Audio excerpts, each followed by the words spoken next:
Bonjour et bienvenue. Aujourd'hui, on va se pencher sur un mot qu'on croit tous connaître, le sacrifice. Mais imaginez un instant que son vrai sens, l'originel, n'ait absolument rien à voir avec la souffrance.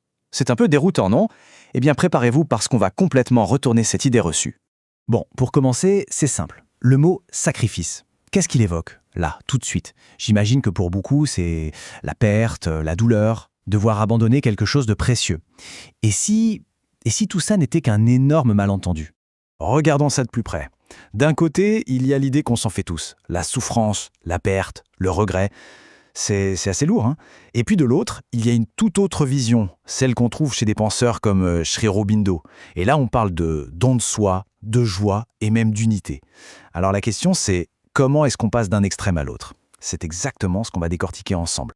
Alors pour y voir plus clair, il faut commencer par déconstruire un peu cette idée qu'on a. Parce que si ça se trouve, notre vision actuelle du sacrifice est, une version un peu déformée qui aurait perdu en route son sens premier, un sens beaucoup, beaucoup plus profond. En fait, tout vient de l'origine du mot. Pour nous, en français, sacrifice, ça sonne direct comme souffrance, douleur, c'est presque automatique. Mais si on fait un petit voyage dans le temps et qu'on remonte à la racine sanscrite, là, surprise. Le sens n'a rien à voir. On ne parle plus du tout de souffrir, mais de don de soi. Un don total, voulu. C'est une révolution en fait, un changement complet de perspective. Et cette idée, ce n'est pas juste une lubie, elle est vraiment au cœur d'un texte majeur de la pensée indienne, la Bhagavad Gita, un texte que Sri Aurobindo commande beaucoup. La Gita dit quelque chose d'incroyable, que le sacrifice a été donné à l'humanité comme compagnon dès la création. Ce qui veut dire que le don de soi, ce n'est pas une option, un truc sympa à faire de temps en temps, non, c'est le moteur même de la création. Ok, mais attention, ce n'est pas fini. Ce don, ce n'est pas une rue à sens unique. Et c'est là vraiment que ça devient passionnant. On parle en fait d'un échange, un immense mouvement cosmique qui va dans les deux sens. Alors, comment ça marche cet échange? On peut le décomposer en deux étapes. D'abord, imaginez l'énergie créatrice, ce qu'on peut appeler le divin, qui se donne entièrement à la matière. Elle plonge dedans pour l'animer, la réveiller. Et puis, deuxième temps, comme un écho, la matière, à son tour, se donne en retour au divin. C'est une sorte de respiration cosmique, un cycle parfait qui est à la base de tout ce qui existe.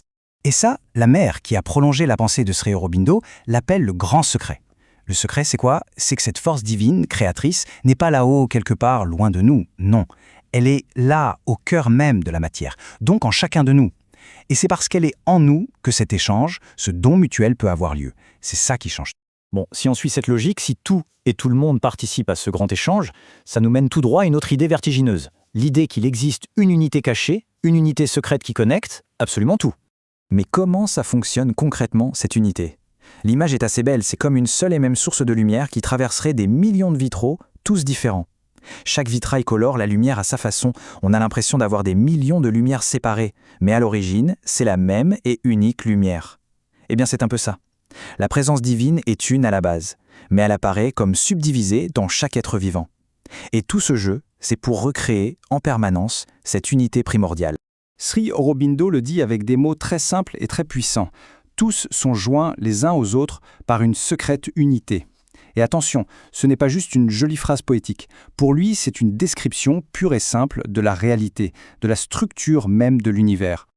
Ok. Donc on a un échange universel, une unité secrète. Tout ça, ce sont des grandes lois cosmiques. C'est bien beau, mais et nous, là-dedans? Quel est notre rôle? Eh bien, c'est précisément là que la conscience entre en jeu. Et ça, c'est absolument central. Alors, il y a un point vraiment important à saisir. Cet échange cosmique, ce don mutuel, il a lieu tout le temps, qu'on s'en rende compte ou pas. C'est comme la gravité. On n'a pas besoin de penser à la gravité pour qu'elle nous maintienne au sol. Elle est là, elle agit, c'est tout. C'est une loi fondamentale de l'univers. Mais... Et c'est un grand mais. Là où tout bascule, c'est dans notre expérience de cette réalité. Si on en est inconscient, on la subit. C'est automatique, ça nous tire, ça frotte, et cette friction, c'est ce qu'on appelle la souffrance, le sentiment d'être séparé. Par contre, si on en devient conscient, on peut choisir d'y participer volontairement. Et là, comme par magie, la friction devient de la joie, la séparation devient de l'unité. Là, on pourrait se dire, attends une minute, si de toute façon ça se fait tout seul, automatiquement, pourquoi se fatiguer à faire un effort? À quoi bon? Et la réponse, elle est à la fois simple et super profonde. L'effort à faire, ce n'est pas pour créer le don de soi, on ne peut pas, il est déjà là, c'est la loi du jeu. Non, tout l'effort consiste à en devenir conscient. c'est un effort d'alignement.